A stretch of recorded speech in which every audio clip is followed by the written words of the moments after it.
Y bueno, aprovecho este espacio para, desde luego, agradecer el trabajo a la maestra Katia. Muchísimas gracias por acompañarnos, por impartir este seminario.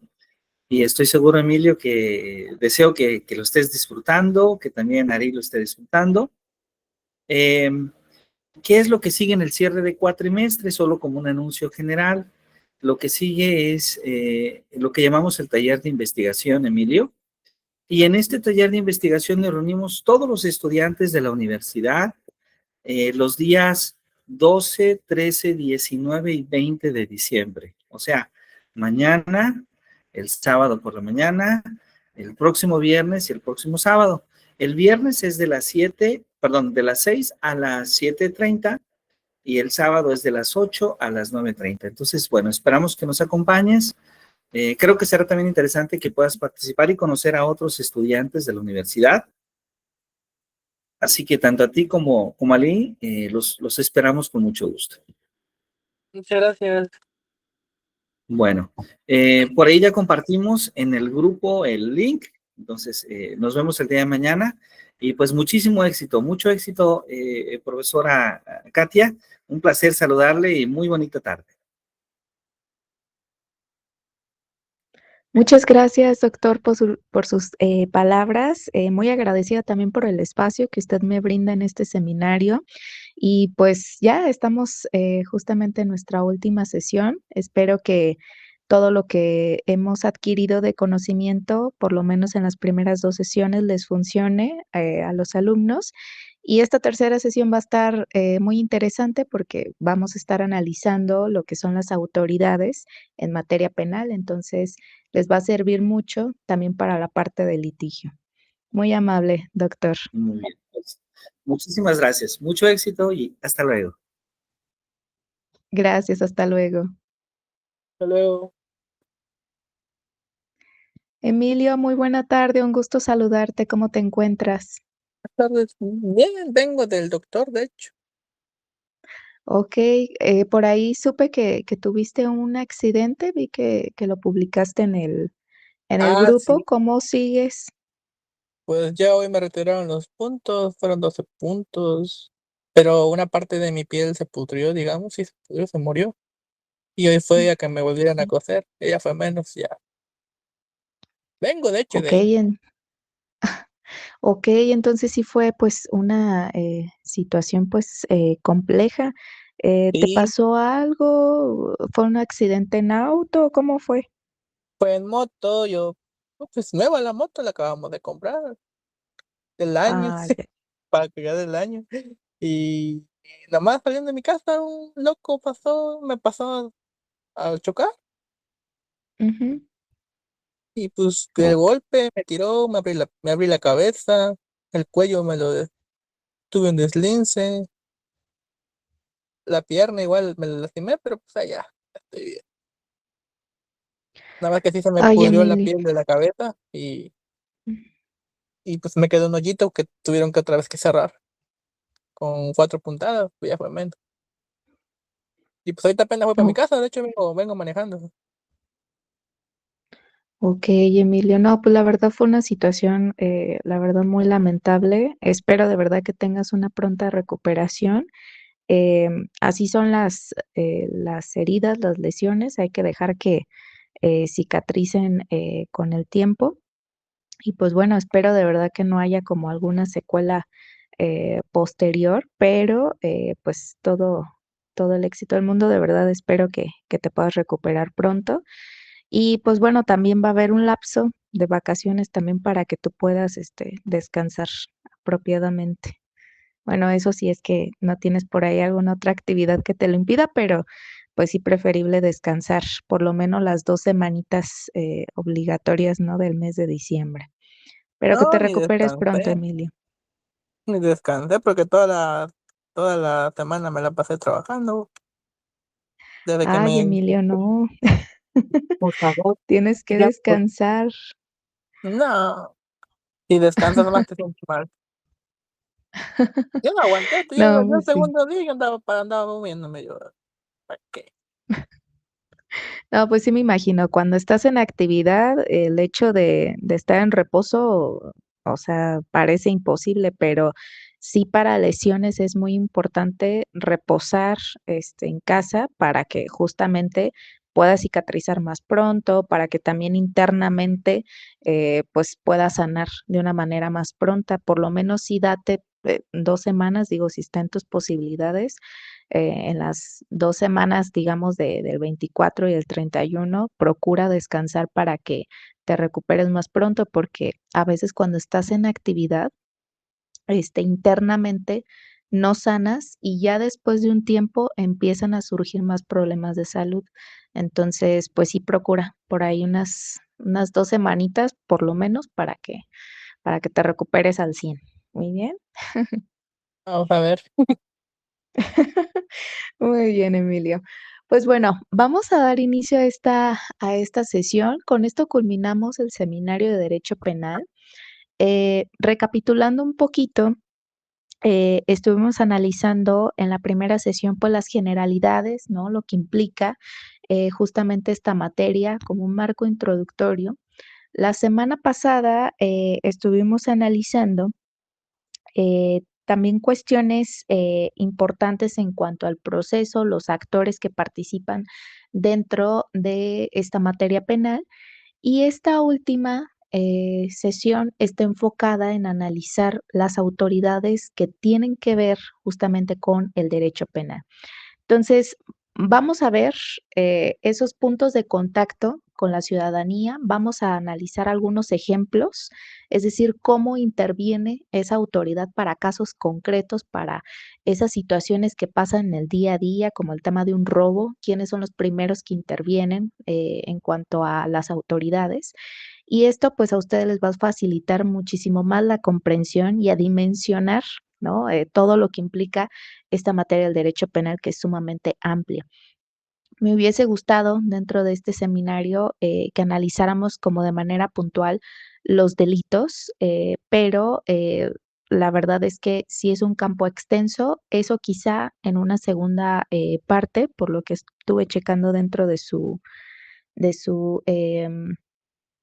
sus materias, justamente hay un seminario que es como la segunda parte del derecho penal, y ahí es donde se puede introducir toda esta cuestión de analizar los delitos, ¿no? Sobre todo los que son a nivel federal, porque bueno, son los más típicos, y pues también una breve introducción a lo que se estipula dentro de nuestro estado de Michoacán. Pero sí, teníamos que ver como las bases de dónde surge el derecho penal, quiénes son, digamos, los actores o los participantes, y cerrar justamente con las autoridades. Muy bien, entonces te voy a compartir pantalla para que podamos analizar, la sesión del día de hoy.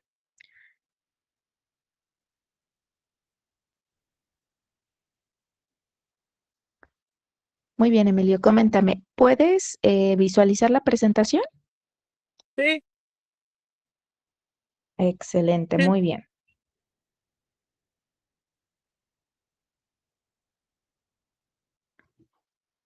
A ver, voy a checar porque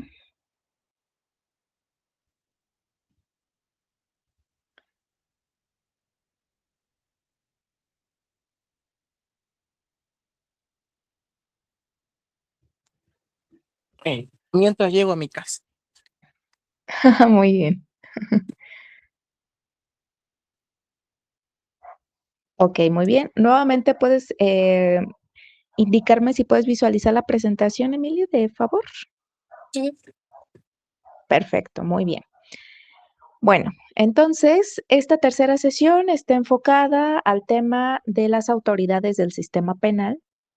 Y este es un tema sumamente fundamental para su formación dentro de la licenciatura en Derecho, porque justamente el sistema penal no es solo un conjunto de normas, o no lo debemos de ver así, sino que es una estructura dinámica de instituciones, de funcionarios que están encargados de investigar, de juzgar y también de ejecutar las sanciones por la comisión de delitos.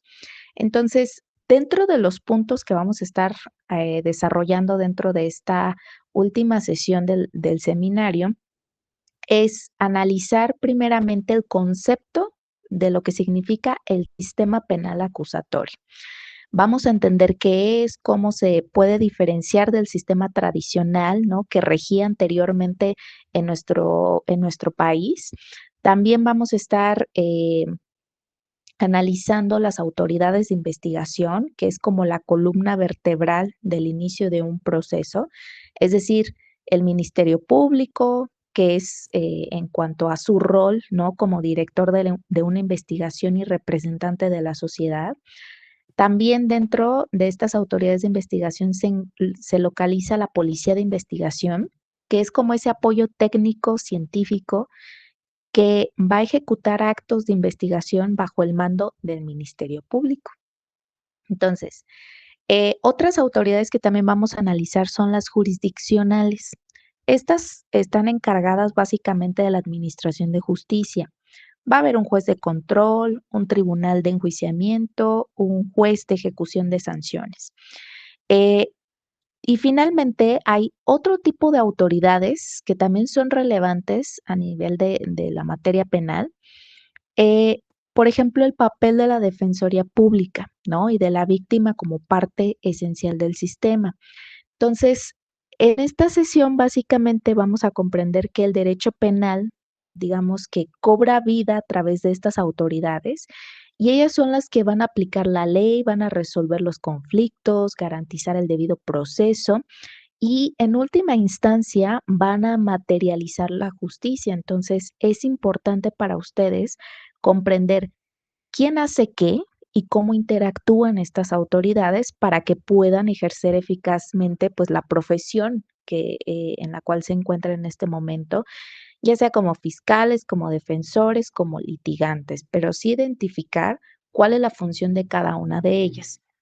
Ok, entonces vamos a comenzar detallando justamente la estructura y las facultades de cada una de estas piezas claves, ¿no? En la búsqueda de la verdad y de la justicia penal. Así que vamos a iniciar con una introducción al sistema de justicia penal acusatorio. Este es un tema interesante porque vamos a identificar una gran reforma que se dio en el año 2008. ¿Ok? Entonces, el origen, digamos, de este sistema de justicia penal acusatorio en nuestro Estado mexicano radica en la reforma constitucional publicada en el Diario Oficial de la Federación el 18 de junio del año 2008.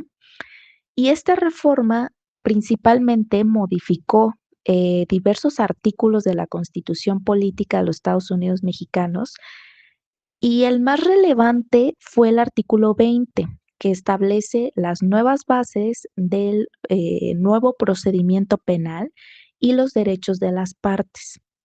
Entonces, esta reforma marcó un periodo de transición para pasar de un sistema inquisitivo o también denominado mixto, que básicamente era basarse en el expediente escrito, secreto y que tenía como amplias facultades para el Ministerio Público. Ahora se pasa a un sistema acusatorio y oral, ¿ok?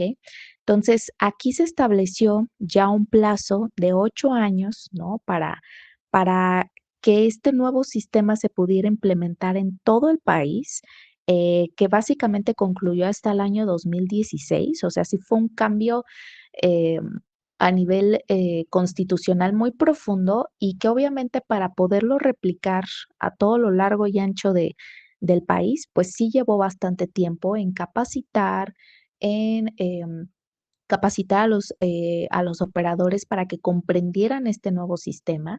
Entonces sí, se llevó un periodo aproximadamente de 8 años hasta el año 2016 para que este nuevo sistema de justicia penal acusatorio pudiera, ¿no? Pues ya comenzar a dar frutos. Entonces, sí vamos a entender que, digamos que este cambio normativo sí fue una transformación estructural de las instituciones y la construcción también de toda una infraestructura que era totalmente necesaria y que era ahora pues con la incursión de las salas de oralidad, que de hecho aquí podemos ver una pequeña imagen en donde justamente ya podemos empezar nosotros a incluir el sistema de la oralidad dentro de la materia penal. Ok, si te puedo marcar como todo el antecedente de cómo es que se dio esta reforma del año 2008, sí puedo decir que no fue nada más un cambio legal, sino que ya fue una respuesta necesaria a una crisis de, pues, de legitimidad, de eficacia del Estado en la administración de justicia. Era algo que México ya le debía a la ciudadanía. Entonces, esta reforma que fue publicada en el 2008 sí representó, pues, ya como un gesto, ¿no? Digamos, en cuanto a la insatisfacción que tenía la propia sociedad. El sistema anterior, que es el sistema penal inquisitivo o también denominado mixto, em, estaba plagado de deficiencias que lo hacían, pues, vaya la redundancia, ineficiente, injusto, y esto generó, pues, obviamente, mucho descontento en la sociedad. Por ello es que se analizaron cuáles fueron como los puntos más importantes a generar estos cambios y localizaron los estudiosos del derecho que el sistema penal previo o el inquisitivo violaba sistemáticamente los derechos humanos y la presunción de inocencia. Es decir, el proceso que se llevaba anteriormente se desarrollaba en expedientes escritos y además secretos. Entonces, esto facilitaba que hubiese manipulación en cuanto a las pruebas, se limitara la defensa del acusado, porque pues no tenía un acceso pleno y oportuno a la investigación. También otra cuestión que se analizó del sistema anterior era que existía una dependencia excesiva de la confesión del imputado, eh, que muy a menudo el imputado pues ejercían, por ejemplo, elementos, pues una cierta coerción, es decir, realizaban actos impropios, totalmente violatorios de derechos humanos a la fuerza, ¿no? Para que el imputado pues manejara una confesión, digamos, totalmente manipulada. Esto mediante tortura, tratos inhumanos. Entonces, esto provocaba pues un detrimento en la investigación científica y objetiva que se llevaba, ¿no? Dentro de la materia penal. Otro también de los elementos que falló en el sistema anterior fue la ausencia judicial, porque el juez no estaba presente en la práctica ni en el desahogo de las pruebas. Entonces, esto limitaba, pues obviamente, el poder leer y firmar expedientes y facilitaba que el Ministerio Público pues actuara como juez y parte. Entonces, esto no era correcto. Y finalmente, otro de los puntos que se analizó y que vieron como bastante preocupante y por ello el cambio con esta reforma, es que en el sistema anterior se manejaba la prisión preventiva automática. Es decir, en muchos delitos la prisión preventiva era obligatoria y esto saturaba las cárceles con personas que aún no eran condenadas y esto violaba pues el principio de presunción de inocencia. La prisión preventiva oficiosa es cuando hay un catálogo dentro de nuestro código penal en el cual establece que ciertos delitos ameritan que tú inmediatamente, si es que eres, em, digamos, hay una denuncia en tu contra, y si tú en este momento te encuentras bajo una investigación, a ti inmediatamente te llevarían a un centro penitenciario, es decir, a una cárcel, para que toda la investigación la lleves dentro de la cárcel. Entonces, hasta que no se demuestre lo contrario, son obviamente los delitos pues más fuertes aquí en México, como tema de violación, como tema de secuestro, ¿no? Cuestiones más o menos similares.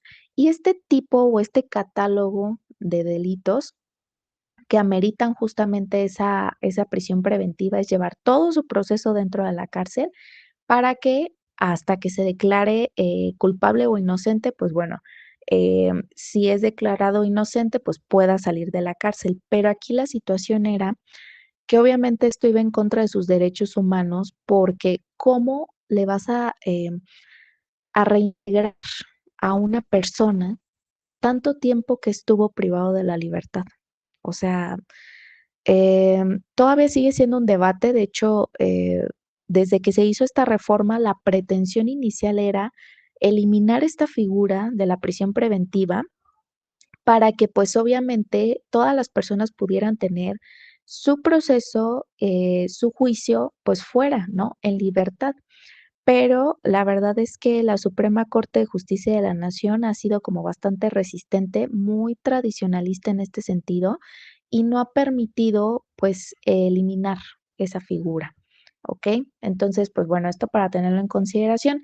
Sin embargo, en el sistema anterior, esta prisión preventiva era totalmente automática y si tenemos un catálogo hasta el momento todavía que aplica para esa prisión preventiva, antes era muchísimo más extenso ese catálogo.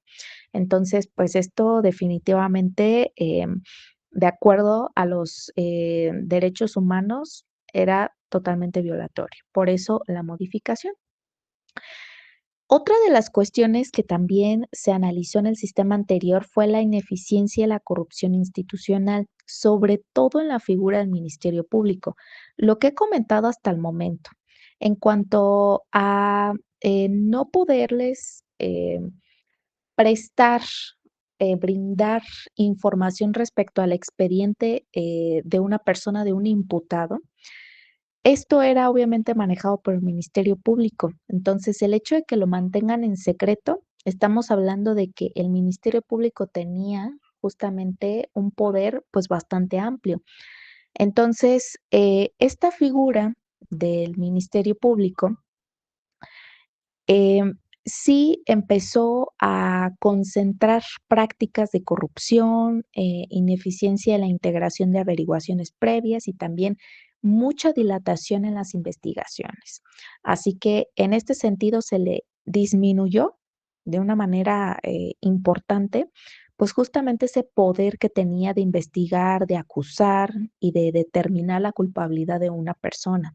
Por ello es que ya cuando analicemos justamente el nuevo sistema de justicia penal acusatorio, vamos a ver que son por fases. Entonces, esto facilita obviamente la investigación y no permite que una sola área, como lo es el Ministerio Público, pues pueda estar concentrado ese poder y que se preste justamente a pues manipulación y que también se preste como a prácticas deshonestas como lo es la corrupción.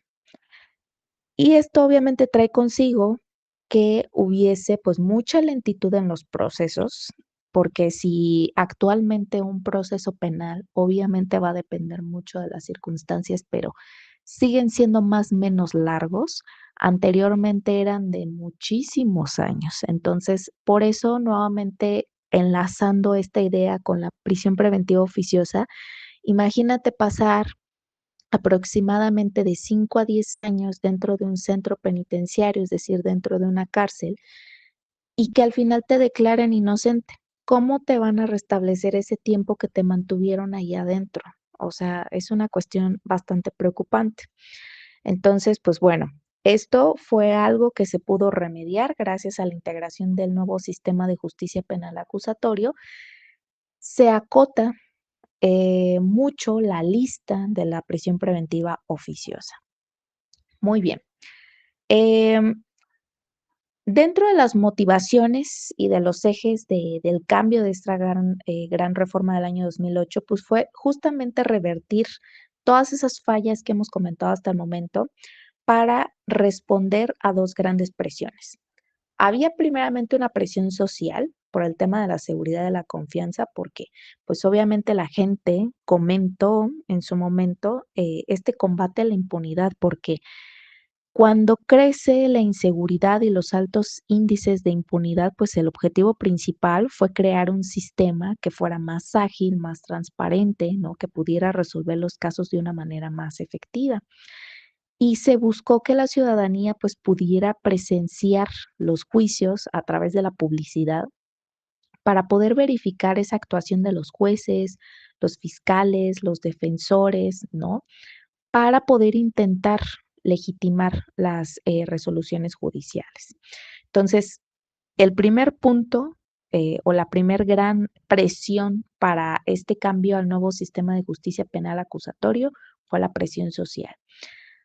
Otro elemento que impulsó a esta reforma fue la obligación internacional, esto en materia de derechos humanos, porque México, como firmante de diversos tratados internacionales, como lo es la Convención Americana sobre Derechos Humanos, México está obligado a garantizar derechos como el debido proceso, la presunción de inocencia y el derecho a ser juzgado en un juicio público por un tribunal que sea de manera independiente e imparcial.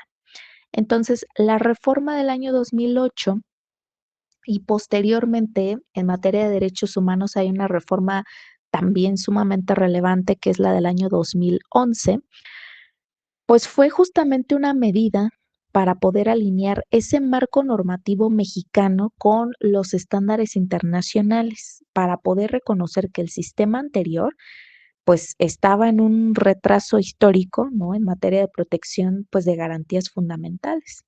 Entonces, esta transformación del sistema penal acusatorio se centró en alcanzar ciertos fines y para que se reformara justamente el artículo 20 constitucional.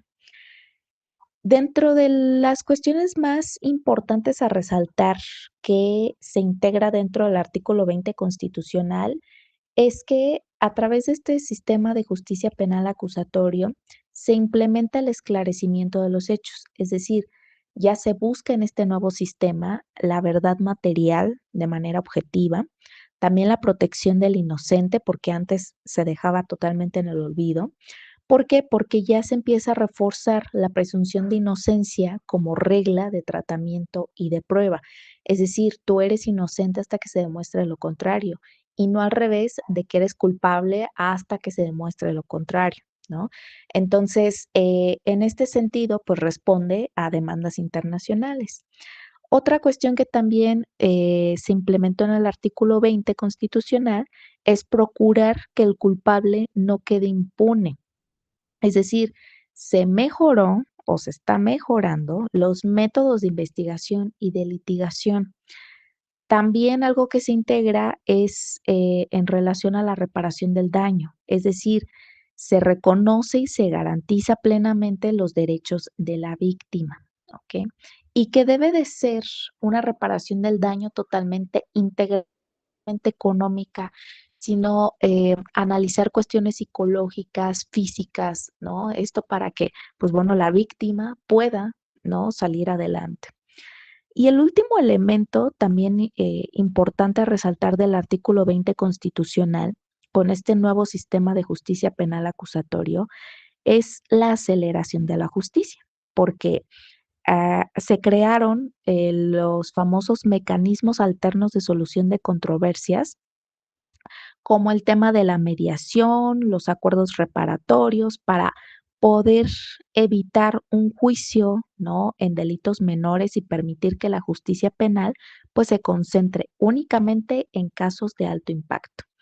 Entonces, esta reforma del año 2008 fue un pacto básicamente de Estado para cambiar toda esta cultura jurídica, pasar del expediente a la palabra, ¿no? Del secreto a la transparencia y del abuso de poder a la garantía de los derechos humanos de todas las partes. Entonces, de hecho, justamente ahorita que comenté respecto a los mecanismos alternativos de solución de controversias, cuando estuvimos analizando la materia de derecho familiar, yo por ahí les hice el comentario e incluso analizamos un documento sobre un proceso de mediación. Entonces, derivado justamente de la incursión de estos métodos alternativos para que justamente situaciones o conflictos menores se puedan resolver en un menor tiempo, esto mediante acuerdos entre las partes, esto ha transitado en otras materias, en materia familiar, en materia civil, materia mercantil, laboral, incluso hasta materia administrativa. Entonces, esto es un gran paso que a veces sí es conveniente, a veces no. Incluso la materia penal nos va a dar el indicativo de qué tipo de casos se aplican para los mecanismos y cuáles no, pero a grandes rasgos, conflictos menores se pueden resolver mediante justamente estos mecanismos de solución de controversias. Y situaciones más graves, pues obviamente se tiene que llevar todo un proceso judicial. ¿Por qué? Porque obviamente si hay alguna situación de violación, por ejemplo, pues imagínate poner a negociar o a entablar una conversación, ¿no? Entre el agresor y la víctima. Entonces, sí hay situaciones que rebasan y que realmente, pues no va a haber una resolución que sea justa, sino es que está un tercero de por medio, que en este caso sería un juez. Pero cuando hay circunstancias que, por ejemplo, son lesiones leves, ¿no? Que a lo mejor son personas que no se caían bien, llega a un punto en el que se encontraron en la calle, se lesionaron, pero no fueron lesiones así importantes que, por ejemplo, lo llevaran a terminar, digamos, con alguna discapacidad X o Y, pues bueno, se puede llevar pues este conflicto mediante un mecanismo de solución de controversias que sería una mediación y llegar a un acuerdo reparatorio. Es decir, las dos personas van a acordar que pues bueno, no se van a acercar a tantos metros de distancia, van a procurar ya no volver al tema de la violencia y quien haya recibido como, digamos, golpes importantes o lesiones importantes, pues la otra persona se va a hacer cargo pues de los gastos médicos, ¿no? O psicológicos inclusive.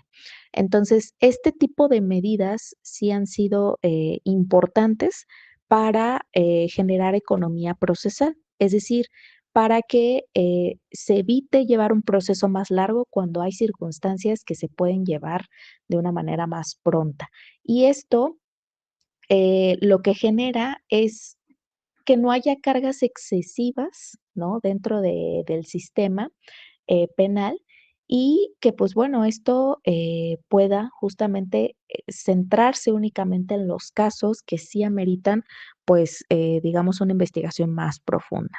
Entonces, esto es lo que tiene que ver con el sistema de justicia penal acusatorio, que es una respuesta justamente ante muchas crisis, ¿no? Que se vivieron antes del año 2008 y que fue una exigencia social y que fue pues ya una respuesta del Estado a cuestiones internacionales. Así que bueno, ¿alguna duda hasta el momento? No, de momento no. Excelente, muy bien. Vamos a dar continuidad. Ahora sí, vamos a entrar de lleno a lo que son las autoridades que tienen que ver con la materia penal y las primeras que vamos a analizar son respecto al eje de investigación y persecución del delito. Entonces, este eje es importante porque es la etapa donde se van a recabar los elementos que van a determinar si el caso avanza a juicio o se resuelve por otras vías. Entonces, tenemos por una parte el Ministerio Público, que pues bueno, lo hemos mencionado mucho desde la introducción al sistema de justicia penal acusatorio, que estuvo muy viciado. No digo que actualmente no lo esté, pero bueno, a diferencia de antes de la reforma del año 2008, la verdad es que ha mejorado bastante. Entonces, el Ministerio Público es la figura central y rectora del proceso justamente en esta etapa y su rol está definido en el artículo 21 de la Constitución Política de los Estados Unidos Mexicanos. La función central que tiene el Ministerio Público es ejercer la acción penal, es decir, un MP es el único facultado para solicitar a un juez el inicio formal de un proceso contra un imputado, es decir, ya formalizar la acusación. Y otra de las funciones centrales que tiene el Ministerio Público es dirigir la investigación de los delitos. Entonces, él va a actuar como el dueño de la investigación y esto significa que todas las actuaciones de la policía y los peritos están totalmente subordinadas al mando y la conducción del Ministerio Público. Entonces, em, las autoridades, digamos que están relacionadas con el Ministerio Público a nivel federal, pues es la Fiscalía General de la República, que está encabezada por el fiscal general, y ahí es donde pertenece el Ministerio Público. A nivel estatal, pues tenemos las Fiscalías Generales de Justicia en cada una de las entidades federativas, y ahí es donde justamente se localiza el Ministerio Público. Algunas de las facultades clave que tiene el Ministerio Público, como número uno, es recibir denuncias y querellas. Entonces, esta es la puerta de entrada al sistema, ¿ok? De justicia penal acusatorio, porque el MP debe de recibir cualquier noticia criminal, es decir, por medio de una denuncia, querella o que inicien una investigación de oficio, es decir, sin que nadie lo solicite, pero que tienen elementos para poder justamente iniciar una investigación en contra de alguien. Entonces, este es como su primer momento de intervención, el recibir denuncias y querellas o iniciar una investigación de oficio. Otra facultad que tiene el Ministerio Público es coordinar a las policías y servicios periciales. El MP debe de dar instrucciones bastante específicas a la Policía de Investigación para realizar actos, vaya la redundancia, de investigación y solicitar la intervención de los servicios periciales, como puede ser un criminalística, cuestiones de medicina forense, balística, ¿no? Para la obtención de evidencia científica sobre un caso en concreto. Otra facultad clave es la número 3, que es solicitar órdenes de aprehensión y de cateo. El Ministerio Público no puede detener ni ingresar a un domicilio sin autorización judicial, salvo que sea en flagrancia, es decir, cuando se persigue un delito en el instante, por ejemplo, un policía, ¿no? Que a lo mejor observó que estaban robando una tienda, pues bueno, en ese momento, digamos, tiene esa facultad de poder detener a quienes están ejecutando ese delito, pero digamos, si no hay algo previo, pues no puede el Ministerio Público ni detener ni ingresar a ningún domicilio sin autorización judicial. Y es por ello que se debe de acudir ante un juez de control para solicitar esas famosas órdenes de aprehensión, es decir, para detener a un imputado, y órdenes de cateo para poder realizar una inspección cuando es en algún lugar privado, ¿ok?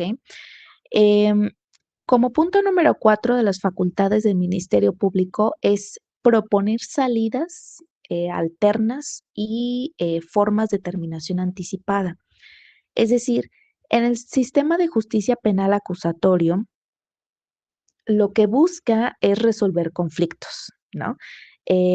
Por eso el cambio y por eso la reforma. Entonces, el Ministerio Público tiene la facultad de proponer al imputado y a la víctima, obviamente mientras los casos sean permitidos por la ley, pero que se generen acuerdos reparatorios, que es donde el imputado repara el daño y el proceso pues termina. Otra cuestión que también se puede generar es una suspensión condicional del proceso, es decir, el imputado se somete a ciertas condiciones por un tiempo determinado para lograr la extinción de la acción penal, ¿ok? Otro, digamos, de los efectos de proponer salidas alternas es llevar a cabo un procedimiento abreviado, es decir, si el imputado acepta su participación en el delito, el Ministerio Público puede solicitar una reducción de pena a cambio de la terminación anticipada del juicio. ¿Ok? Que esto yo creo que lo hemos escuchado bastante. Son pocos los casos, ¿no? Pero sí hay un beneficio de por medio para el imputado. Y finalmente, la quinta facultad clave del Ministerio Público es acreditar la existencia del delito y la probable participación del imputado para judicializar el caso. Es decir, cuando el Ministerio Público considera que tiene elementos suficientes como datos de prueba, pues sí puede formalizar su investigación y presentar el caso ante el juez de control. ¿Para qué? Pues para solicitar la vinculación a proceso del imputado. Ahorita en un momento vamos a analizar qué hace este juez de control, ¿ok? Muy bien. Eso en cuanto a las facultades, la función, ¿no? Y la autoridad que tiene que ver con el Ministerio Público. Otro de los elementos que interviene dentro de la investigación y la persecución del delito son las policías de investigación, que este es como el brazo operativo y técnico del Ministerio Público. Entonces, la función central es básicamente auxiliar al Ministerio Público en la investigación. Su rol va a ser ejecutar, bajo dirección y mando del Ministerio Público, pues todas aquellas actuaciones de investigación que sean necesarias para el esclarecimiento de los hechos. ¿Ok? Las instituciones que tienen que ver justamente con la Policía de Investigación, pues es a nivel federal, la Policía Federal Ministerial, que está adscrita a la Fiscalía General de la República, y a nivel estatal, eh, la Policía de Investigación pertenece a las policías de investigación que están adscritas a las fiscalías de cada entidad federativa. ¿Ok? Las tareas clave que tiene la Policía de Investigación son tres.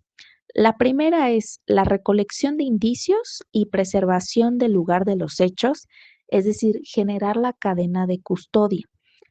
Em, digamos que es su primera y más delicada responsabilidad porque deben llegar al lugar, deben de protegerlo, deben de recolectar de una manera metodológica, pues todos los indicios, es decir, toda esa evidencia física y asegurar la integridad, pues a través de la cadena de custodia, ¿ok? Eso es de lo primero que se encarga una policía de investigación. Por ello, sí, digamos, el perfil idóneo para los policías de investigación es que hayan estudiado cuestiones de criminología o criminalística, ¿ok? Más allá, digo, hay abogados que luego se especializan o toman alguna maestría en criminalística o en criminología y es totalmente válido, digo, también ya con la práctica, pues justamente se aprende como ciertos protocolos, pero lo ideal es que el perfil para un policía de investigación es que sea criminólogo o criminalista, ¿ok? La segunda tarea clave que tiene la policía de investigación es la realización de entrevistas y obtención de datos de prueba. Es decir, llevan a cabo entrevistas a testigos, a víctimas, para elaborar informes y realizar búsquedas de información. Y esto se va a convertir a su vez, pues ya en datos de prueba que el Ministerio Público va a utilizar. ¿Ok? Y la última función o la última tarea que tiene la Policía de Investigación es la ejecución de las órdenes de aprehensión. Es decir, una vez que el famoso juez de control emite una orden de detención solicitada por el Ministerio Público, va a ser esta policía de investigación quien debe localizar y debe de aprehender al imputado, ¿ok? Lo debe de capturar. Entonces, en síntesis, digamos, de estos dos elementos que forman parte del eje de investigación y persecución del delito, es que debemos de comprender que la relación entre el Ministerio Público y la policía es de mando y es de obediencia legal. Es decir, el éxito de la investigación en el nuevo sistema de justicia penal acusatorio depende que la policía actúe con esta cuestión científica y con un profesionalismo para la recolección de los indicios y que el MP pues pueda ejercer su rol de dirección de una manera muy estratégica y totalmente legal. ¿Ok? Entonces la mancuerna que generan estos dos elementos es sumamente importante para la investigación y la persecución del delito. ¿ok? Vamos a analizar un caso para que nos quede un poquito más claro, pues la función, ¿no? O las actividades que realizan tanto el Ministerio Público como la Policía de Investigación. Entonces, aquí tenemos un caso práctico que es robo con violencia a un local comercial, ¿ok? Entonces, como hechos, lo tenemos aquí dentro de la diapositiva, nos indica que a las 15 horas, es decir, a las 3 de la tarde, dos sujetos armados ingresan a una farmacia, amenazan al encargado y a los clientes y sustraen dinero en efectivo de la caja, así como algunos teléfonos celulares de las víctimas. Uno de los clientes llama al 911 al momento de salir del local y proporciona una breve descripción de los asaltantes y el vehículo en el que huyeron. Ok, entonces, derivado de este caso, vamos a analizar la intervención primeramente del Ministerio Público. ¿Por qué? Porque ellos son los encargados de recibir la denuncia y querella. Entonces, el Ministerio Público en turno, al recibir la noticia criminal por medio de la llamada al 911 y una posterior denuncia formal por parte de las víctimas, abre una carpeta de investigación. ¿Ok? El MP determina que se trata de un delito que se persigue de oficio porque es robo con violencia, esto de acuerdo al artículo 367 y los subsecuentes artículos en el Código Penal Federal y su correlativo estatal. ¿Ok? Entonces, esto da pie a que haya una investigación inicial y el lugar de los hechos. Entonces, aquí es donde ahora va a entrar la policía de investigación porque, pues bueno, la policía digamos, de proximidad, pues llega primero y acordona la zona, es decir, para poder preservar el lugar de los hechos. El Ministerio Público se comunica con la policía de investigación y les ordena trasladarse pues al lugar, ¿no? Les va a instruir específicamente de que debe de haber una recolección de indicios, como ya lo analizamos en la diapositiva anterior en cuanto a las actividades que realiza, para que busquen huellas dactilares, proyectiles o cualquier indicio, ¿no? Que hayan dejado los asaltantes. A su vez, la policía de investigación va a generar la cadena de custodia, es decir, va a documentar fotográficamente, va a embalar, va a etiquetar cada indicio encontrado para asegurar esa cadena de custodia y que la evidencia pues sea legalmente válida en el momento de un juicio. También otra de las facultades que tiene la policía de investigación y que se aplica para este caso son las entrevistas, porque va a entrevistar al encargado y a los testigos presentes para obtener detalles de la descripción física, el armamento y las placas del vehículo de los asaltantes. Ahora, la policía, ya una vez siguiendo como todos los protocolos y todas las líneas de investigación, va a checar, digamos, una vivienda que coincide con el lugar donde se pudo haber escondido el vehículo utilizado en el robo. Entonces, dado que el domicilio es un lugar privado, la policía no puede ingresar sin orden judicial y el Ministerio Público va a evaluar los datos de prueba, es decir, todo lo que pudo recolectar la policía de investigación y en este sentido, pues va a solicitar una orden de cateo por medio de un juez de control para justificar esa necesidad y esa urgencia de la medida, pues para evitar la destrucción y también el ocultamiento de los indicios. Entonces, el juez de control revisa la solicitud y le autoriza. Entonces, una vez que está autorizado, la policía de investigación va a ejecutar esa orden de cateo y va a encontrar ese famoso vehículo en donde trasladaron como todos los objetos y el dinero que robaron de la farmacia y localizan que uno de los probables responsables, es decir, quien es detenido en el cumplimiento de una orden de aprehensión, pues va a ser puesto a disposición y detenido, ¿ok? Em, Posteriormente, dentro de este caso, el Ministerio Público va a analizar todos los datos de pruebas recabados, es decir, el informe policial, los indicios periciales y las entrevistas, ¿no? Todo lo que realizó la Policía de Investigación. El Ministerio Público va a considerar que tiene elementos suficientes para acreditar la existencia del delito, es decir, este robo con violencia y la probable participación del detenido. Entonces, el Ministerio Público va a presentar la carpeta de investigación ante el juez de control para la audiencia inicial, ¿ok? Y va a solicitar la vinculación a proceso del imputado.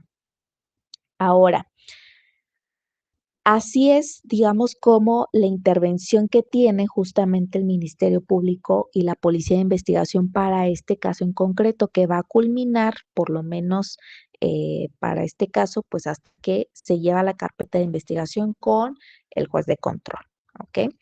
Si, por ejemplo, este robo no hubiese sido con violencia, que fuera menor, em, el Ministerio Público podría proponer soluciones alternativas como un acuerdo reparatorio. Es decir, el imputado puede reparar integralmente el daño a sus víctimas y el caso pues se cierra sin llegar a un juicio. ¿Ok? O también se podría manejar lo que es el procedimiento abreviado. Es decir, si el imputado acepta su responsabilidad, el Ministerio Público puede solicitar al juez una pena menor para garantizar una condena rápida y también la reparación del daño, ¿ok?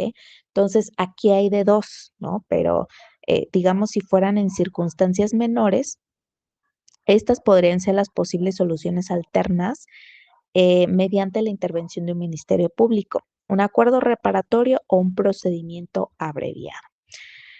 Ok, esto es en cuanto al eje de investigación y persecución del delito. ¿Hasta el momento hay alguna duda? No, de momento no.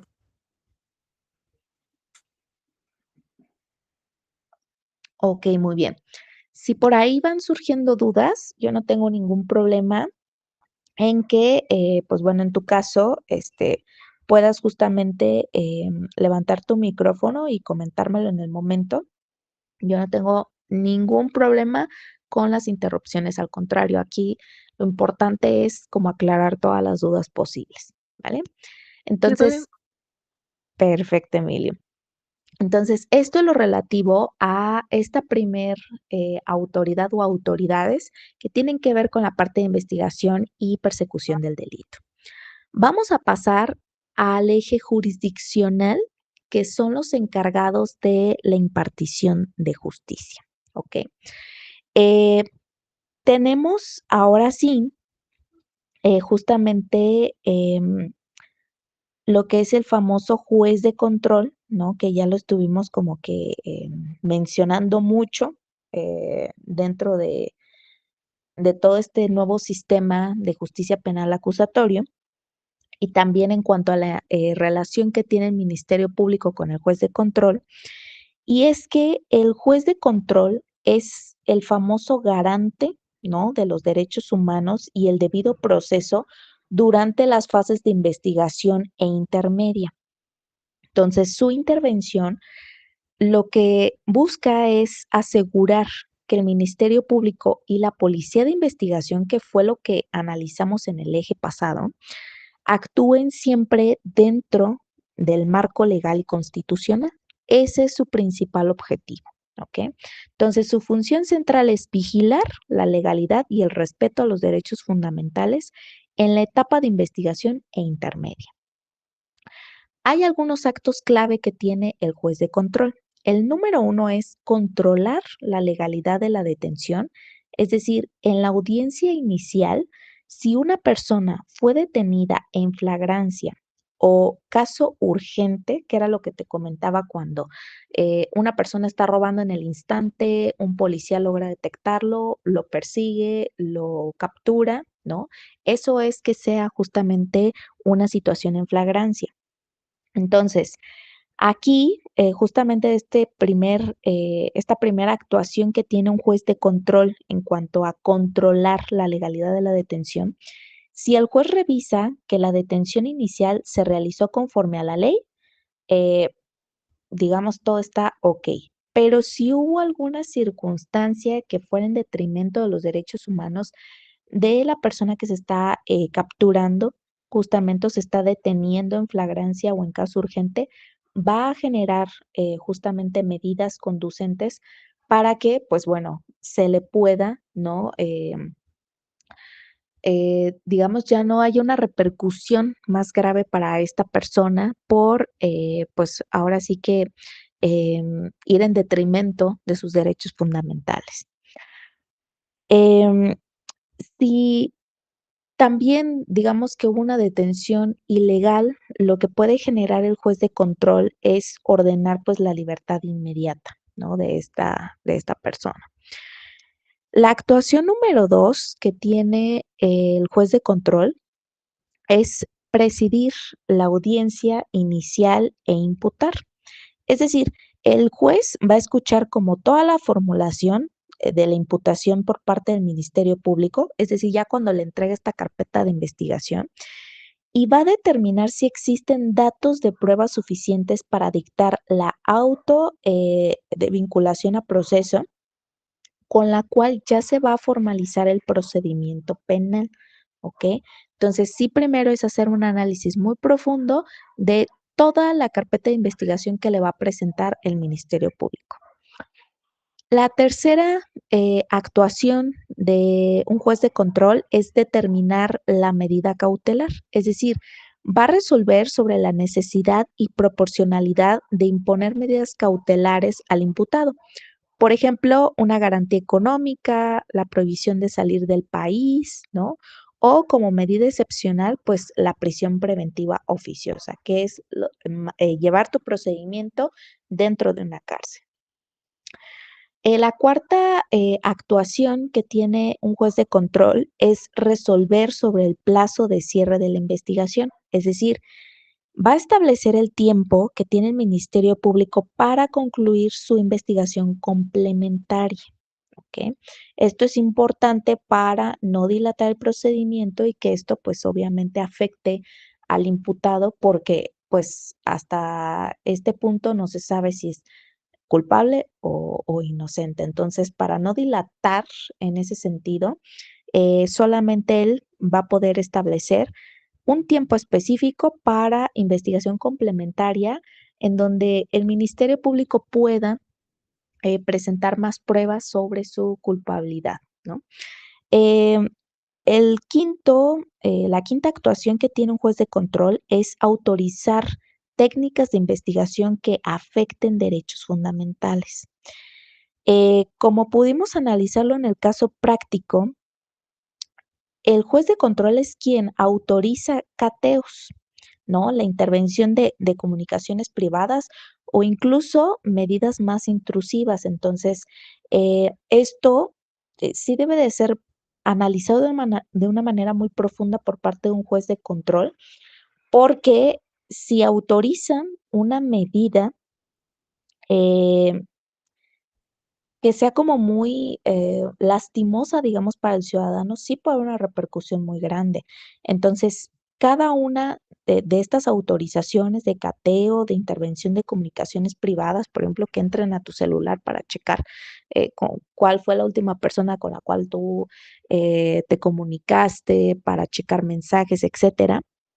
En ese sentido, sí deben de ir acorde a los requisitos constitucionales para que se pueda determinar esa autorización, ¿ok? No es cualquier cosa el que un juez de control pueda determinar este tipo, pues, de órdenes, ¿ok? Esto por una parte en cuanto al juez de control, ¿no? Que es como la figura que tiene más relación con el eje anterior, que era en cuanto al tema de investigación y persecución del delito.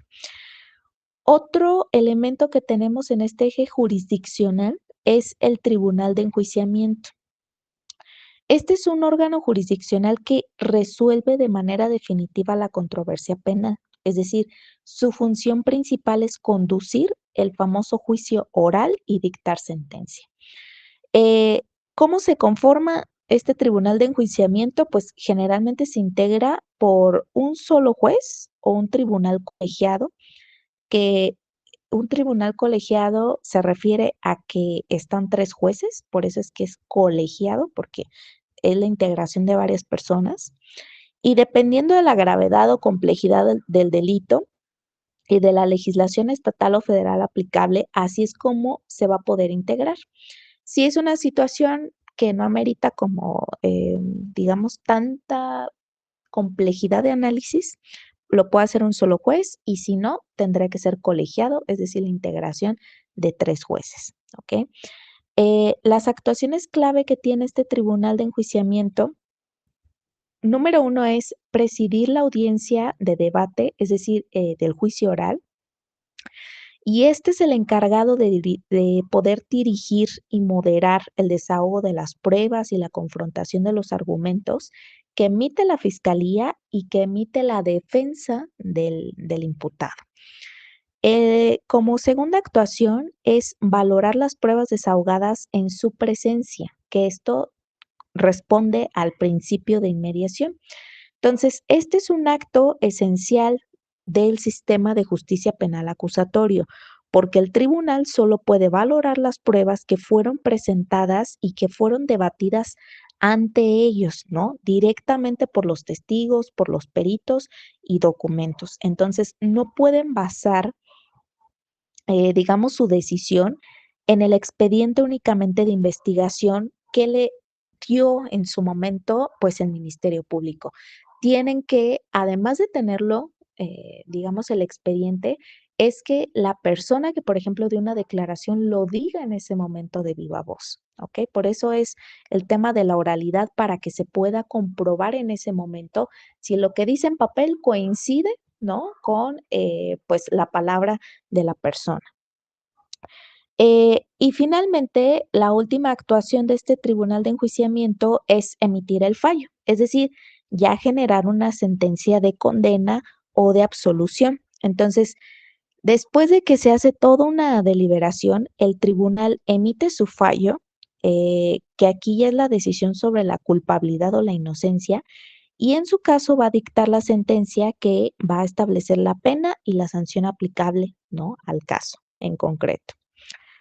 Muy bien, eso en cuanto al tribunal de enjuiciamiento. Tenemos una última figura de este eje jurisdiccional, que es el juez de ejecución. Esta es la figura jurisdiccional más reciente de todo este sistema de justicia penal acusatorio, que fue creada para proteger los derechos de las personas que ya han sido, sentenciadas y se encuentran cumpliendo una pena. Entonces, la función central de este juez de ejecución es vigilar la correcta ejecución de la pena y garantizar los derechos de las personas sentenciadas. Entonces, dentro de sus actuaciones clave, como punto número 1 está resolver sobre la modificación y extinción de la pena. Entonces, aquí se puede incluir el resolver sobre, digamos, la compurgación de la pena, el reconocimiento de tiempo ya cumplido o la aplicación de beneficios que modifiquen la sanción original. Mucho hemos escuchado quizá que cuando una persona se porta bien dentro de una cárcel, pues esto, esta buena disciplina o este buen comportamiento por parte, de las personas privadas de la libertad, que así se les denomina a quienes están dentro de un centro penitenciario, pues el beneficio sería de su comportamiento el que acoten, ¿no? Su sentencia o su pena. Entonces, si tenían, no sé, destinado estar en una cárcel por 10 años, a lo mejor con su buen comportamiento puede bajar a 8 años, ¿no? A 7 años, dependiendo obviamente de las circunstancias, pero el juez de ejecución es quien se va a encargar de determinar, pues, estas medidas. La segunda actuación, que tiene el juez de ejecución es tramitar la libertad anticipada y condicional, es decir, determina si un sentenciado cumple con los requisitos legales y de reinserción social, ¿no? Para obtener su libertad antes de cumplir, incluso con la totalidad de la condena. La tercera actuación de este juez de ejecución sería supervisar las condiciones de internamiento en los centros penitenciarios. Entonces, este juez de ejecución actúa como un controlador de la legalidad dentro de la cárcel porque va a garantizar que los derechos humanos del sentenciado, como brindarle condiciones dignas, acceso a la salud, a la alimentación, pues sí sean respetados por las autoridades administrativas penitenciarias, ¿ok? Entonces, en resumen, estos tres jueces lo que garantizan es la legalidad y la justicia en cada fase del proceso, desde la investigación hasta la determinación de la responsabilidad, que es el enjuiciamiento, y el cumplimiento de la pena mediante el juez de control. ¿Ok? Entonces, esto es algo, este eje jurisdiccional no se tenía en el sistema anterior. Por eso es que había obviamente muchas fallas y pues obviamente muchas prácticas en contra de los derechos humanos de las personas. ¿Ok? Para entender un poquito más este eje jurisdiccional, hay un caso práctico para analizar, que este caso tiene que ver con el robo a un cajero. ¿Ok? Entonces, aquí los hechos iniciales es que hay dos sujetos, que es A y B, y que son captados por cámaras de seguridad forzando pues un cajero automático en la madrugada. La alarma se activa y la policía de investigación es notificada. Entonces, nuevamente, la policía de investigación va a recolectar los indicios y va a generar la cadena de custodia.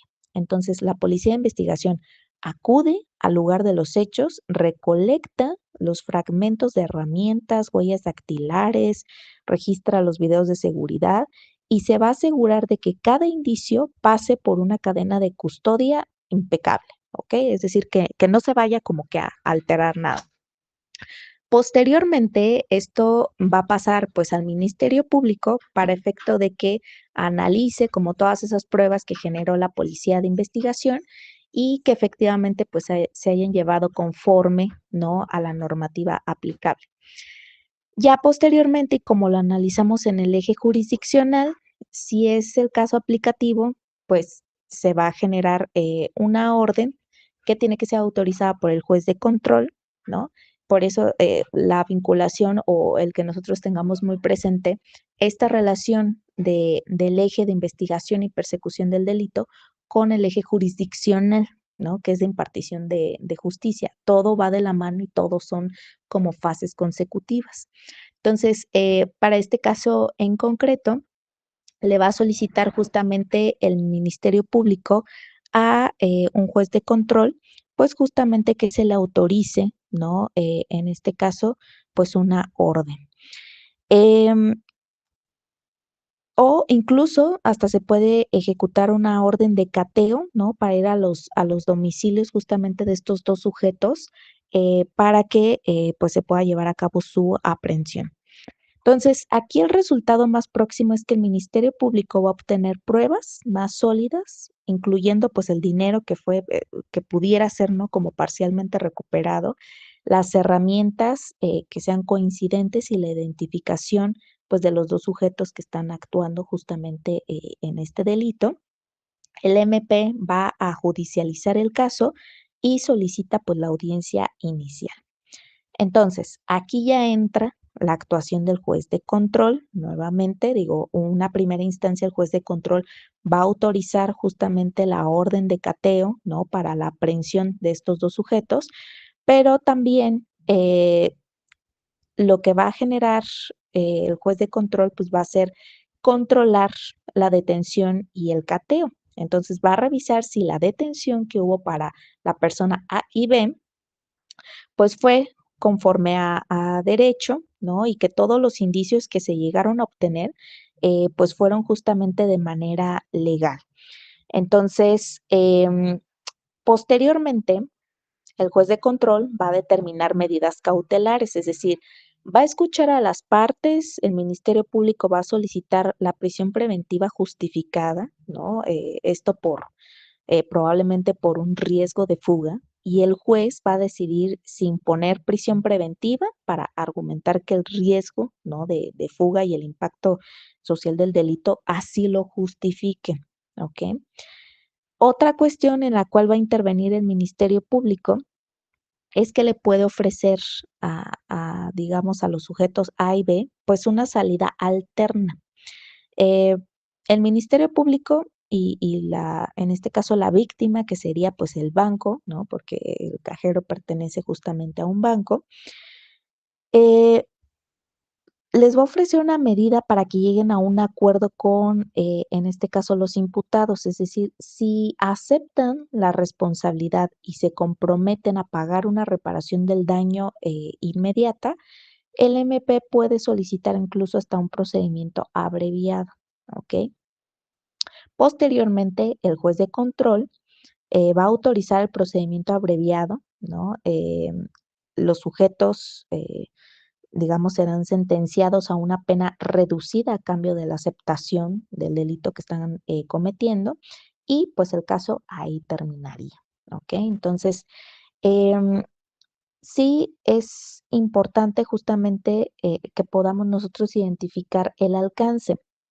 Por otra parte, si no hubiesen llegado a un acuerdo con el banco, es decir, que no hubieran aceptado su responsabilidad y que aparte no hubiese como un acuerdo reparatorio, en este sentido se podría iniciar justamente una etapa de ejecución, perdón, una etapa de juicio oral. Entonces, aquí es donde entra la figura número 2 que vimos en el eje jurisdiccional, que es el tribunal de enjuiciamiento.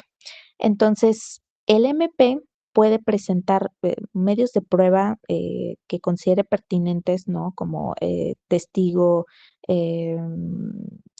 peritos, los encargados de seguridad, ¿no? En este caso del banco. La defensa, justamente a los testigos por parte del Ministerio Público, y el juez va a observar directamente la declaración del testigo, ¿no? Esto como parte del principio de inmediación. Posteriormente, el tribunal de enjuiciamiento va a hacer una valoración y va a determinar una sentencia. Es decir, va a valorar únicamente las pruebas que se estén desahogando frente a este tribunal de enjuiciamiento, así como ya lo mencionamos en la diapositiva anterior. Entonces, va a presentar un fallo en donde se le puede declarar culpable pues a estos dos sujetos, A y B, ¿no? Ya que pues bueno, las pruebas desvirtuaron la presunción de inocencia, ¿ok? Entonces, el resultado es que estos personajes pues sean condenados justamente a, por ejemplo, 8 años de prisión, ¿no? Más la reparación del daño que aún no ha sido cubierta.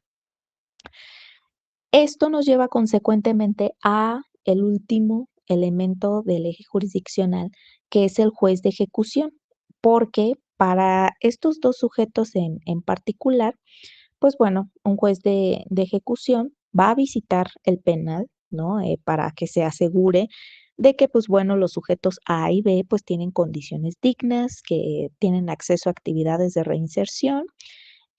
También puede solicitar el trámite de libertad condicional, ¿no? Esto puede ser tras 4 años quizá de condena que haya tenido y el juez de ejecución puede analizar el expediente de los sujetos A y B si es que han demostrado que tienen una buena conducta dentro del centro penitenciario, que han participado en programas de reinserción y que también han cubierto como la reparación del daño. Entonces, el juez puede otorgarles esa libertad condicional para que termine su pena fuera del penal. ¿Ok? Son casos excepcionales, pero sí puede llegar a ocurrir, por lo menos para este caso práctico. Entonces, este caso nos muestra justamente cómo el eje de investigación construye la prueba, el juez de control va a garantizar que se haga con apego a la ley y el tribunal de enjuiciamiento va a decidir pues, la culpabilidad con un debate público y oral y finalmente el juez de ejecución va a cerrar ese círculo asegurando pues el fin último que es la famosa reinserción social, ¿no? Que es lo que se pretende justamente con las personas que están privadas de la libertad. Muy bien, ¿hasta el momento alguna duda con este eje jurisdiccional que hemos analizado? Y no, de momento no. Todo bien. Excelente, muy bien. Entonces, vamos a dar continuidad. Vamos a analizar ahora las instituciones auxiliares y de garantía. Entonces, em, este es como el complemento de todo el panorama de autoridades del sistema penal, ¿no? Justamente para generar un equilibrio, integrar técnicas, ¿no? Incluso hasta protección de los derechos de las partes, especialmente para el imputado y la víctima. Entonces, tenemos, digamos, como primera institución importante, la Defensoría Pública. Esta es una institución que está encargada, pues, de asegurar el derecho fundamental a una, pues, defensa técnica y de calidad, ¿no? Que es un requisito indispensable para un juicio justo. Y la función central es proveer defensa técnica y de calidad al imputado de forma gratuita, esto es algo importante, cuando carezca de un defensor particular. Todo imputado tiene la opción, ¿no? De si consigue un abogado, ¿no? Y paga sus honorarios o decide tener un abogado de oficio, ¿ok? Que sea de manera gratuita. Las instituciones que tienen que ver con esta defensoría pública, pues bueno, a nivel federal es el Instituto Federal de Defensoría Pública, que actúa en los delitos de competencia federal, y a nivel local, pues están las defensorías públicas estatales que actúan en delitos de competencia estatal, ¿ok? Entonces, aquí el principio fundamental en el cual se rige esta defensoría pública es a garantizar el derecho irrenunciable a una defensa adecuada. Esto básicamente significa que ninguna persona puede ser juzgada sin contar con un abogado que conozca la materia y que litigue eficazmente a su favor. Entonces, la defensa pública va a actuar desde el momento en que el imputado es detenido o se le informa que se le investiga y lo va a acompañar durante toda la cadena procesal, es decir, investigación, audiencia inicial, el juicio, la ejecución de la pena. ¿Ok? En todos los momentos procesales va a estar presente. ¿Cuáles van a ser las tareas clave de un defensor público? Pues básicamente es asesorar al imputado sobre sus derechos, em, contradecir las pruebas presentadas por el Ministerio Público, solicitar y desahogar pruebas, ¿no? A favor del imputado, promover salidas alternas que beneficien al imputado, por ejemplo, la famosa suspensión condicional del proceso.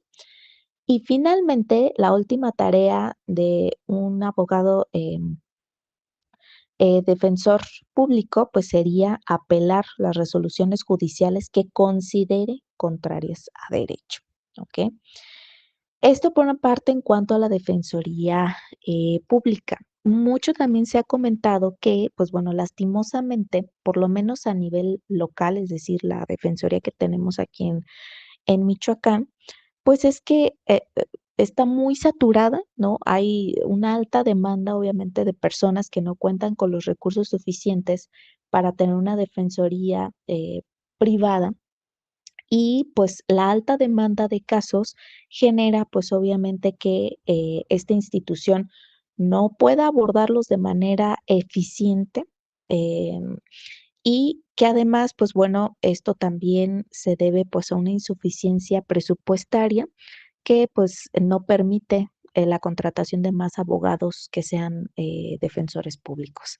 Entonces son circunstancias que a nivel administrativo, saberlo desde eh, la institución como tal, pone muchos frenos también justamente para la administración de justicia y que esto también lo tenemos que analizar puntualmente, ¿no? Incluso si tú en algún momento pues, te llama la atención esta materia, podrías justamente pues dar tus prácticas, tu servicio, ¿no? Dentro de la Defensoría Pública aquí del Estado de Michoacán y que sepas como todas esas implicaciones que a veces no se cuenta con recursos económicos suficientes porque obviamente cada vez que tú tengas una audiencia o te tengas que presentar en algún lugar, pues esto genera un gasto, ¿no? Evidentemente de viáticos y demás, y a veces no se cuenta con los medios suficientes por parte de esta institución.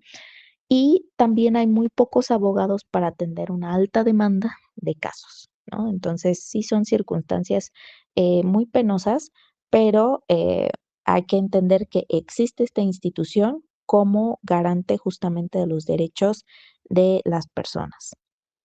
Ahora, tenemos una segunda institución auxiliar y de garantía, que es la asesoría jurídica y víctimas. El sistema de justicia penal acusatorio puso mucho énfasis en poder resarcir como los derechos de la víctima. Entonces, la asesoría jurídica es como una voz y representación activa en el proceso. Entonces, la función principal que brinda esta asesoría jurídica pues, a víctimas es justamente el de poder asesorar, de poder representar de una manera adecuada a la víctima u ofendido de un delito. Entonces, las instituciones que participan en este procedimiento, pues son las comisiones de víctimas y asesorías jurídicas especializadas, ya sea a nivel federal y estatal. Y estas instituciones proveen la representación de una manera gratuita y especializada pues a las víctimas que lo soliciten. De hecho, aquí puse una imagen justamente del logo de la CEAP, que es la Comisión Estatal de Atención a Víctimas, aquí en el estado de Michoacán. Eh, digamos que la localización exacta pues es en Morelia, Michoacán, en la colonia Chapultepec Oriente, y justamente esta institución va a brindar como este auxilio y esta representación inmediata para víctimas u ofendidos de un delito. Entonces, un asesor jurídico que trabaje, por ejemplo, en esta comisión de atención a víctimas, va a actuar para garantizar justamente que la víctima pueda acceder a la justicia y a la verdad, poder acceder a la reparación del daño y a no ser revictimizado, ¿no? Es decir, siempre dentro de todos estos procedimientos en materia penal, hay algo muy puntual que se pretende evitar, que es los constantes interrogatorios que se consideran como innecesarios, ¿no? O confrontaciones que pongan pues en riesgo pues la integridad física o psicológica de la víctima. Entonces ellos justamente se van a encargar de evitar todas estas circunstancias. Ok, esto por una parte en cuanto a la asesoría jurídica y de víctimas. Tenemos otra institución auxiliar de garantía que en este caso en concreto son los servicios periciales, que estos son ya como el componente científico y técnico para dar objetividad y también solidez a la investigación que se genera por parte del Ministerio Público. Entonces, ¿cuál es la función central de estos servicios periciales? Es aportar conocimientos técnicos, científicos o incluso artísticos para el esclarecimiento de los hechos. Por ejemplo, hay peritos en criminalística, ¿no? Que se encargan de todo este tema de reconstrucción de hechos, análisis de la escena del crimen. O hay peritos que tienen que ver con medicina forense, ¿no? Que tienen que checar las autopsias, determinación de causa, ¿no? Y cómo fue las circunstancias de muerte. También hay servicios periciales en cuanto a balística, es decir, todos aquellos que checan tema de las armas, del análisis de la trayectoria, ¿no? Que tuvo en ese momento el proyectil. Incluso hay hasta cuestiones contables, porque puede haber incluso análisis financieros en delitos justamente que tienen que ver con esta materia. Entonces, su rol es muy importante porque justamente actúan como auxiliares del Ministerio Público y también pues brindan información importante a los jueces, como ya hemos analizado justamente la figura del juez de control, ¿no? Que es también, digamos, quien está la mayor parte del tiempo en auxilio también con el Ministerio Público. Entonces, estas tres son las instituciones auxiliares y de garantía. ¿Hasta el momento tienen alguna duda con el concepto de cada una de ellas? No. ¿No? Ok, perfecto.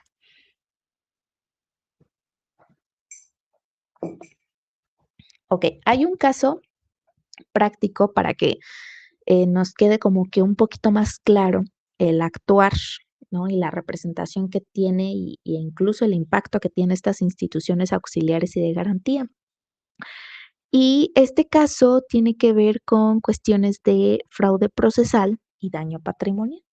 Entonces, los hechos que te puedo comentar, pues justamente se enuncian en esta diapositiva y nos indica que una persona, es decir, una víctima, ¿no? Denuncia que un socio falsificó firmas y documentos contables para desviar fondos de una empresa y causar pues un daño patrimonial importante, ¿no? O considerable.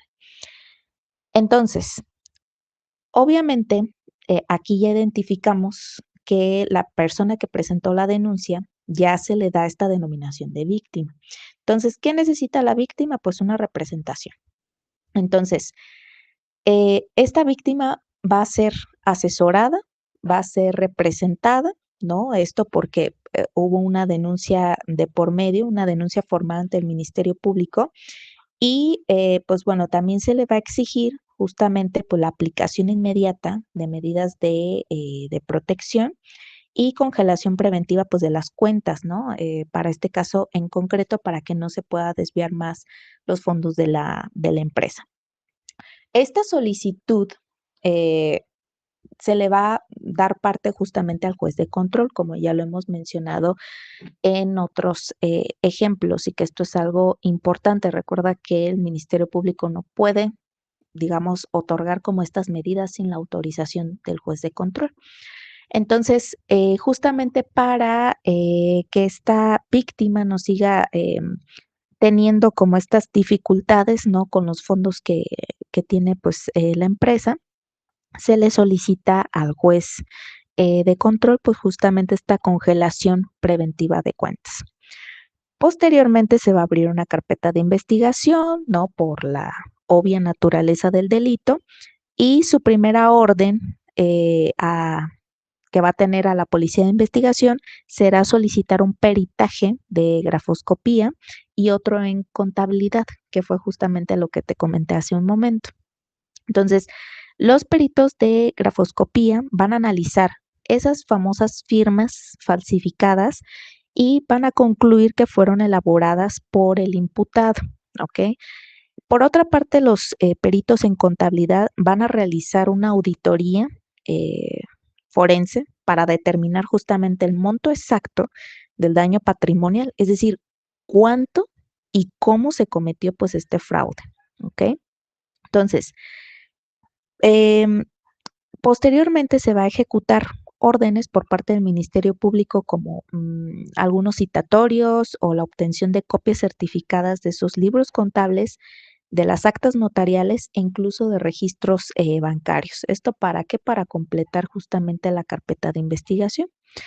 Entonces, hasta el momento, digamos que con base en los dictámenes periciales o los datos de prueba que se pudieron recabar, el Ministerio Público acredita esa existencia del delito de fraude procesal y también la probable participación del imputado. Entonces, el Ministerio Público, ya teniendo como todas estos elementos, va a solicitar al juez pues la orden de aprehensión y la audiencia inicial. ¿Okay? Entonces, nuevamente recapitulamos, va a haber una audiencia inicial y vinculación, que aquí es donde se va a calificar como la legalidad de la detención que hubo para el imputado, va a escuchar al Ministerio Público, a la defensa, se va a dictar la auto de vinculación a proceso, no contra el imputado, y siempre justamente en la solidez del dictamen pericial, no como un dato de prueba, ¿ok? Por otra parte, el imputado, para este caso en concreto, este caso hipotético, imaginemos que no tiene recursos económicos y se le va a asignar un defensor público.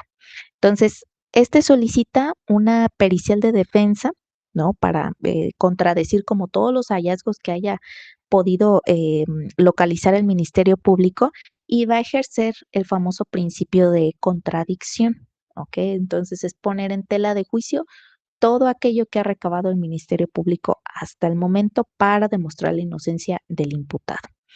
Entonces, el imputado ofrece un acuerdo reparatorio, ¿no? Para evitar la prisión. El juez muy probablemente le autoriza siempre que el monto de reparación del daño pues cubra como la totalidad de este fraude, ¿no? Para este caso hipotético, y la víctima pues también esté de acuerdo, ¿no? Hay que recordar que la víctima desde un inicio pues ha sido asesorada, ¿no? Por un abogado.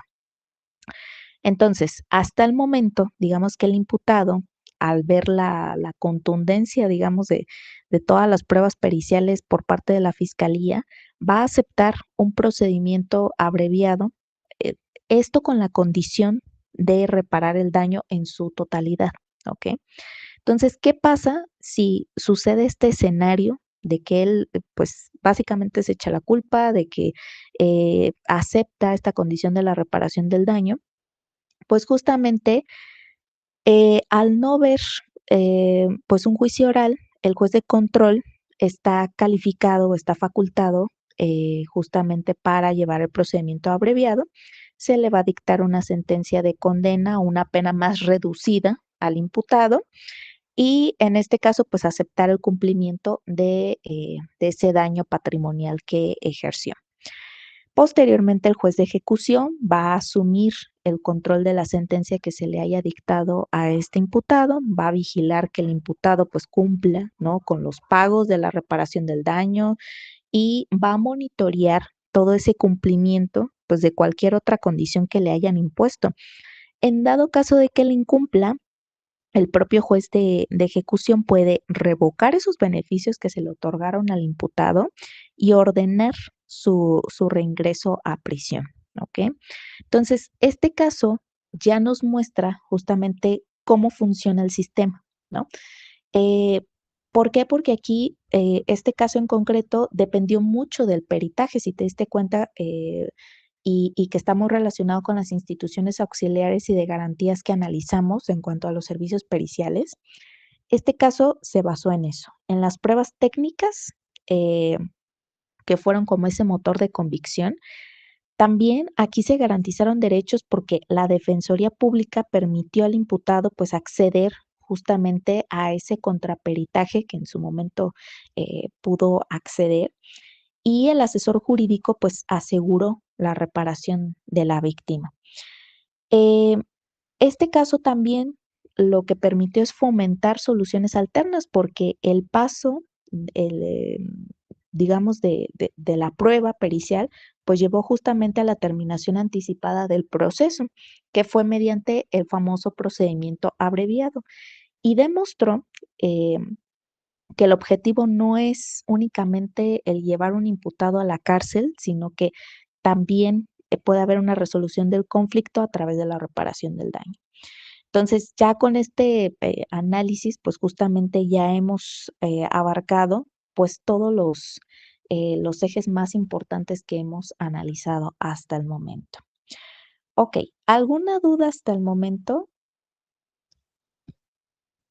No, no. Ok, muy bien. Vamos a pasar a un tipo de autoridad que se considera administrativa y de prevención, ¿ok? Entonces, con esto ya podemos complementar como toda esta visión de las instituciones que, si bien no son estrictamente jurisdiccionales o de investigación como las que ya en su momento oportuno pudimos detallar, sí tiene un rol importante para lo que tiene que ver con la seguridad, con la prevención y con la fase final de la pena. Entonces, tenemos por una parte a los órganos de prevención y seguridad pública, que estos son como la primera línea de acción que tiene el Estado para mantener el orden y también para atender el delito en el momento en el que ocurre. Entonces, la función principal de estos órganos de prevención y seguridad pública es básicamente prevenir la comisión de delitos y preservar la seguridad. Ahora, las instituciones involucradas son la Guardia Nacional, que es como la fuerza de seguridad pública de carácter federal, esto hay que recalcarlo, que está encargada de la seguridad ciudadana a nivel nacional. Y tenemos las policías de seguridad pública a nivel estatal y a nivel municipal, que son estas corporaciones pues más cercanas a la ciudadanía, que están encargadas de la vigilancia de las calles y de la reacción pues inmediata, ¿no? Ante emergencias. Entonces, ¿cuál van a ser su actuación para con el sistema de justicia penal acusatorio? Es que estos órganos de prevención y seguridad pública fungen como un primer respondiente. Es decir, su rol en el marco de este nuevo sistema es importante porque su actuación define pues, la legalidad inicial del caso. Es decir, un primer respondiente va a ser eh, cuando un primer oficial llega al lugar de los hechos y su responsabilidad es siempre proteger, acordonar o incluso preservar la escena del crimen, ¿no? Para evitar que haya alguna alteración o contaminación de los indicios que se puedan presentar. También otra cuestión importante justamente de este primer respondiente pues es la detención que puede haber en flagrancia, es decir, están ellos totalmente facultados, esto por la Constitución Política de los Estados Unidos Mexicanos, para detener a una persona en el mismo momento en el que están pues cometiendo un delito, ¿ok? O inmediatamente después. Otra cuestión importante que también va dentro de su marco de actuación es esa entrega a la autoridad, es decir, una vez dada la detención de una persona o varias personas y también cuando se ha hecho una preservación de la escena, deben de poner inmediatamente al detenido y a la escena pues a disposición del Ministerio Público, ¿no? Quien va a asumir pues ese mando y la conducción de la investigación. Em, y para ello se genera lo que es un informe policial homologado que elabora como ese primer respondiente y que es un dato de prueba bastante importante y fundamental para el Ministerio Público y un juez de control, porque ahí se van a detallar todas las circunstancias de la detención, los indicios encontrados y también el estado en el que se encuentra la víctima y el lugar. ¿Ok? Entonces, estos órganos de prevención y seguridad pública son importantes y son el primer contacto con la ciudadanía. Por otra parte, dentro de las autoridades administrativas y de prevención tenemos el sistema penitenciario, que esta ya es una institución que va a entrar en acción una vez que el proceso penal ha concluido, ¿no? Ya con una sentencia privativa de la libertad, aunque también puede llegar a custodiar a quienes están en prisión preventiva, ¿ok? Entonces, la función principal y que se menciona justamente aquí es custodia y tratamiento de las personas privadas de la libertad, ¿no? Para que puedan lograr la famosa reinserción social. Entonces, hay un fundamento constitucional, que es el artículo 18, que establece el marco rector del sistema penitenciario, ¿no? Va a indicar que éste se organizará sobre la base del respeto de los derechos humanos, el trabajo, la capacitación, la educación, la salud e incluso el deporte, ¿ok? Entonces su rol es también muy importante dentro de este nuevo sistema de justicia penal acusatorio. ¿Por qué? Porque brinda elementos como la custodia legal, es decir, eh, el sistema penitenciario va a garantizar la seguridad y el control de las personas privadas de la libertad y se va a distinguir justamente entre los imputados, ¿no? Y los sentenciados, es decir, va a haber una división entre quienes están en prisión preventiva y aún son presuntamente inocentes y también a quienes ya han tenido pues una condena firme, ¿ok? Eso también es algo eh, o que va dentro como de su rol en este sistema penitenciario. Algo que también se encarga es de la famosa reinserción social, es decir, el objetivo del sistema penitenciario es brindar un objetivo primario, es decir, no es solamente el castigo en sí, que es lo que implica pues estar en una cárcel, sino el de implementar programas educativos, laborales, de salud, deportivos, ¿no? Que puedan preparar en un momento dado al sentenciado para que se reintegren a la sociedad de una manera más efectiva. Y pues bueno, también el sistema penitenciario tiene una muy buena colaboración con el juez de ejecución, porque como ya lo hemos analizado en otros casos prácticos, el sistema penitenciario va a proporcionar al juez de ejecución pues toda la información sobre la conducta, la participación en programas y avances que tenga esa persona privada de la libertad. Y estos informes son importantes para que el juez de ejecución pues decida, ¿no?, sobre los beneficios de preliberación o de libertad condicional.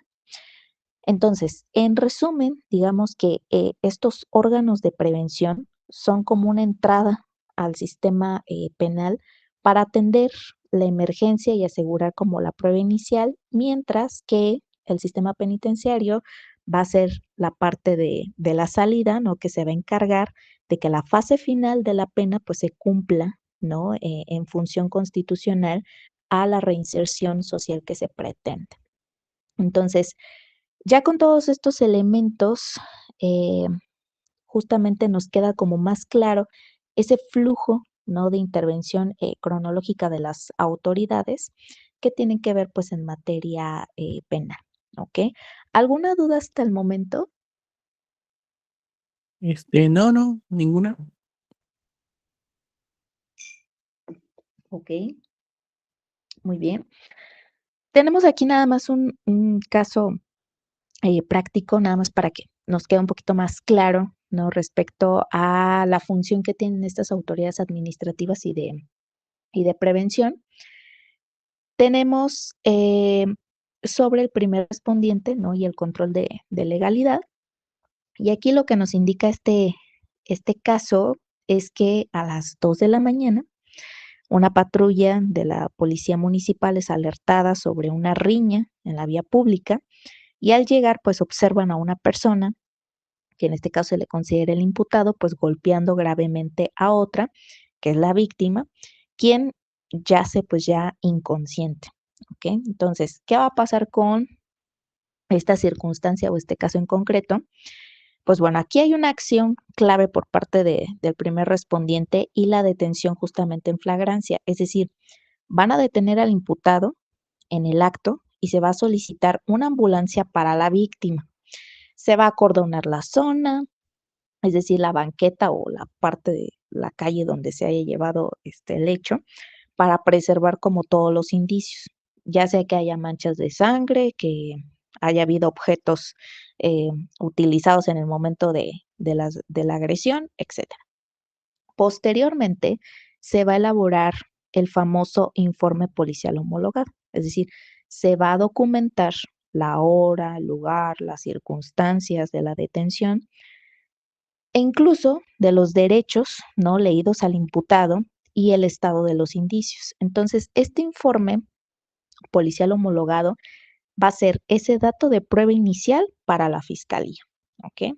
Posteriormente, esto nos lleva al tema del mando y la conducción, es decir, ya el Ministerio Público se notifica, asume la dirección y ordena a la Policía de Investigación que continúe justamente con toda esta fase de investigación en cuanto a entrevistas de testigos, recolección formal de indicios, ¿no?, que el primer respondiente preservó, ¿ok? Esto de acuerdo justamente cuando acordonó la zona. Ok, entonces hasta el momento podremos indicar que el imputado pues es puesto inmediatamente a disposición del Ministerio Público junto con el informe policial homologado y todos esos indicios iniciales. Posteriormente, esto ya se va a judicializar, ¿no? Porque pues aquí hay un delito de lesiones graves. Entonces pasa por un tema de control de detención, en donde ya hay una audiencia inicial, el juez va a revisar como toda la narrativa que manejó la policía municipal a través del informe policial homologado. Si el juez encuentra que la policía no leyó como los derechos al imputado o que la detención no fue como estrictamente en flagrancia o que se declaró la detención ilegal, aunque el caso pueda seguir en otros medios, pues bueno, ahí se tiene que hacer justamente como un análisis ya más sistemático por parte justamente de este juez de control. Posteriormente entra la figura de la defensa pública, ¿no? Porque puede incluso llegar a cuestionar toda esa cadena de custodia del primer respondiente. Por ejemplo, si es que en algún momento no se utilizaron guantes o se contaminó algún objeto, ¿no? De todo lo que se llegó a acordonar en su momento. Y pues bueno, el asesor jurídico de la víctima puede presionar incluso al Ministerio Público para que solicite la prisión preventiva justificada por la gravedad de las lesiones, que esto también es importante.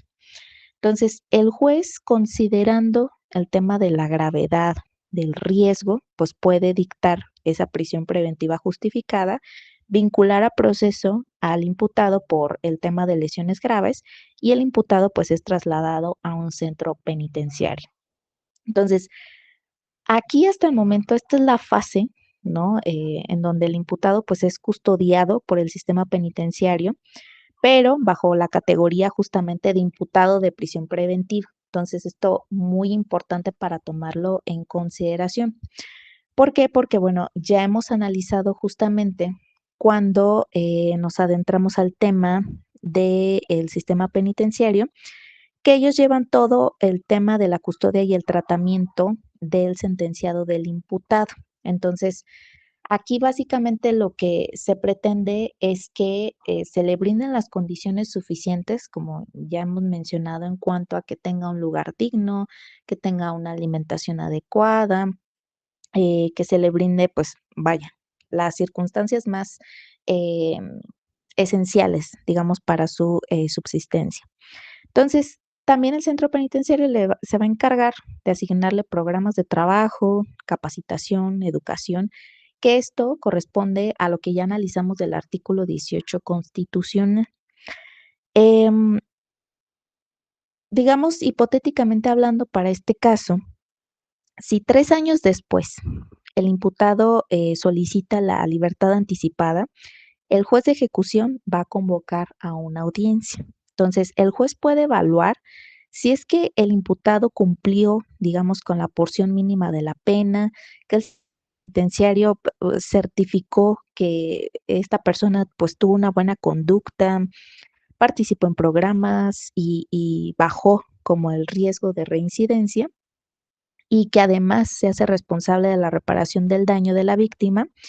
En ese sentido, va a cumplir con los requisitos y se le puede otorgar una libertad condicional, ¿no? Que ya sería como la culminación de este caso práctico. Y aquí se demuestra justamente ya esa interconexión en cuanto a la legalidad del primer respondiente, que sería la policía de prevención, que es revisada y analizada por un juez de control. También vemos la intervención del sistema penitenciario en cuanto a la custodia, ¿no? Y el tratamiento al culpable. Y finalmente con el juez de ejecución, porque va a utilizar los informes que le va a brindar el mismo sistema penitenciario, pues para determinar si cumple con el objetivo de la reinserción social. ¿Ok? Entonces, pues bueno, este es un caso en donde ya nos va a quedar como más claro, ¿no? Cómo es que funciona todo este sistema de justicia penal acusatorio con la intervención de todas las autoridades. ¿Alguna duda hasta el momento que tengas?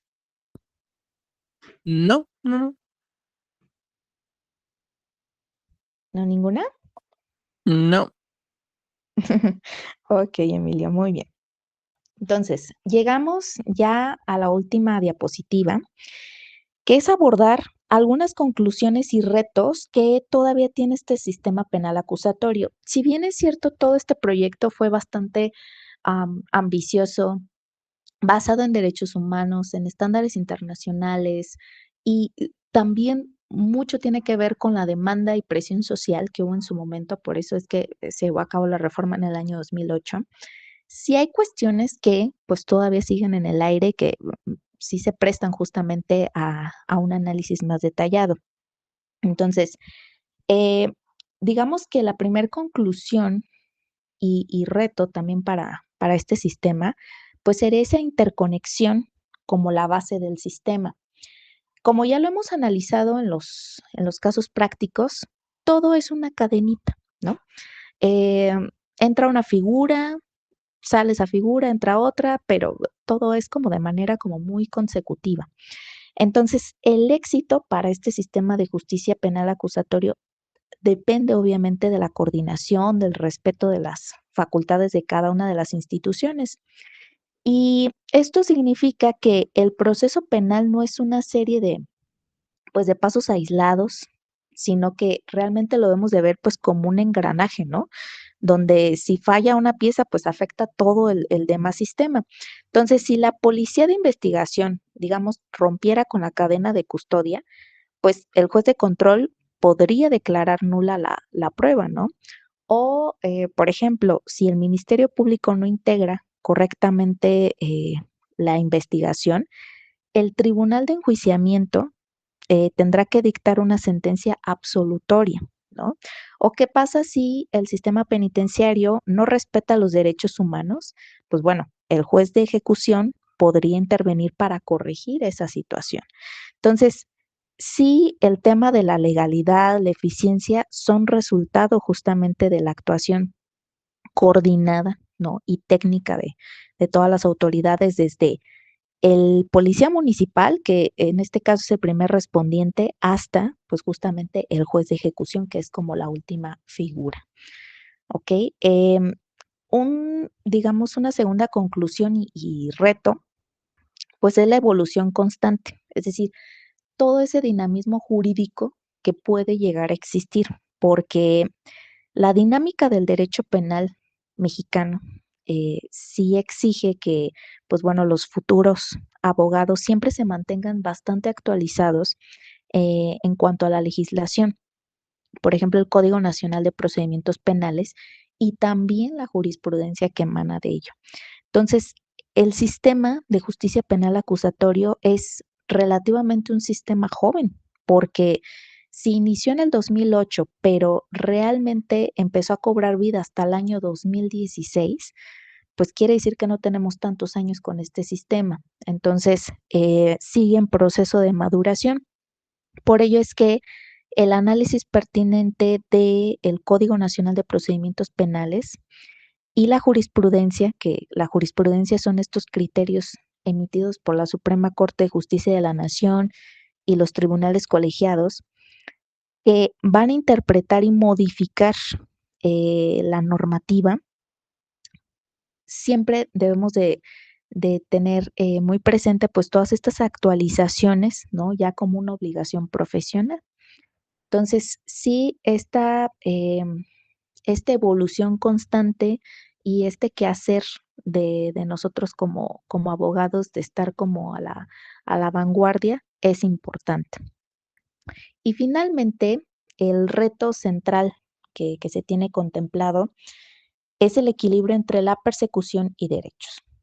Aquí hay un desafío clave porque el reto central sería lograr una justicia que sea más expedita, más eficaz, que pueda equilibrar la persecución del delito con ese pleno respeto a los derechos humanos y al debido proceso.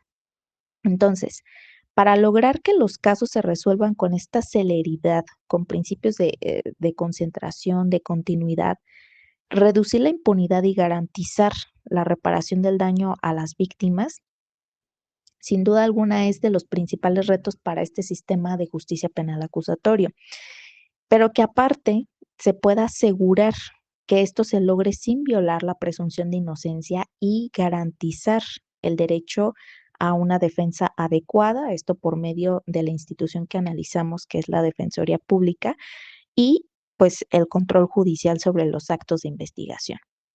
Entonces, el gran reto que pues bueno, ustedes que están en esta formación de la licenciatura en Derecho, pues es enfrentar justamente todo ese quehacer dentro de la estructura compleja, ¿no? En la práctica, en el litigio, que siempre lo hagan con ética, con técnica y siempre, sobre todo, pues con apego a, pues bueno, todos esos principios constitucionales que nos rigen. Entonces, este sistema penal acusatorio, vuelvo a recalcar, es un sistema joven, hay que entenderlo, y también pues como está en ese proceso de maduración, hay que saber de qué manera nosotros podemos sumar también a ese sistema, ¿ok? Entonces, bueno, estos son conclusiones, retos de lo que hemos analizado hasta el momento. ¿Hay dudas, preguntas, sugerencias de esta sesión de aprendizaje? No, por el momento no. Emilio, muy bien. Bueno, de todos modos, digamos, abro el canal en ese sentido. Si en algún momento tú llegaras a tener alguna duda puntual, algún comentario, sugerencia de las sesiones que hemos tenido en este seminario de Derecho Penal, con todo el gusto me puedes enviar un mensaje por medio de WhatsApp. Si lo quieres hacer a través del grupo o de manera privada, no hay ningún inconveniente. Aquí la Sí, idea es está bien. que pues no te vayas con dudas de este curso, ¿ok? Entonces, yo agradezco mucho que te hayas conectado a esta sesión de aprendizaje. En un momento les comparto en el grupo la presentación de esta sesión y espero que nos podamos escuchar nuevamente en un nuevo seminario. Y pues también desearte que tengas una pronta recuperación. Espero que, que te des como esos días de descanso para que tu cuerpo se recupere de una manera más pronta. Y pues quedo totalmente a la orden, Emilio. Espero que tengas una excelente noche. Muchas gracias por estar presente. Muchas gracias, igualmente. Gracias, Mm, Emilio. Bonita tarde. Gracias, igualmente. Bonita tarde. Tarde, noche ya. Sí, es correcto, noche. Muy Hasta bien, luego. Emilio. Hasta luego. Adiós.